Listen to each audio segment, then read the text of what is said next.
आइए देखते हैं ईरान दुनिया के सबसे अहम तेल रूट पर क्या नया दांव चलने वाला है।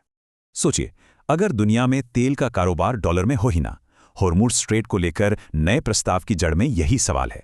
ईरान एक नया नियम लाने की सोच रहा है। टैंकरों को रास्ता मिलेगा, पर पेमेंट चीनी युआन। अब इस फैसले का असर समझने से पहले ये जानना जरूरी है कि ये रास्ता इतना अहम क्यों है।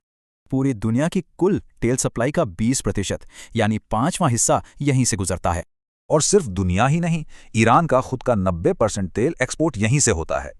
इस तनाव की वजह से ही तेल की कीमतें जुलाई 2022 के बाद सबसे ऊंचे लेवल पर हैं। तो इस पूरे खेल में कौन कौन से बड़े खिलाड़ी शामिल हैं, चलिए देखते हैं। यहाँ 3 बड़े खिलाड़ी हैं, ईरान, चीन और अमेरिका, और तीनों के मकसद एक दूसरे से बिल्कुल अलग हैं। चीन के लिए तो ये बहुत बड़ी बात है। उसका 45% तेल इंपोर्ट इसी रास्ते से आता है। ईरान का ये कदम सीधे सीधे पेट्रोडॉलर सिस्टम को चुनौती है, जिससे अब तक तेल का व्यापार होता आया है। टेंशन इतनी बड़ी कि अमेरिका ईरान के खार्ग आइलैंड ऑयल हब के पास बमबारी भी कर चुका है। इतना ही नहीं, अब अमेरिकी नेवी ने कहा है कि वो तेल टैंकरों को खुद एस्कॉर्ट करेगी। लेकिन इस टकराव का असर सिर्फ अर्थव्यवस्था और सेना तक ही सीमित नहीं है।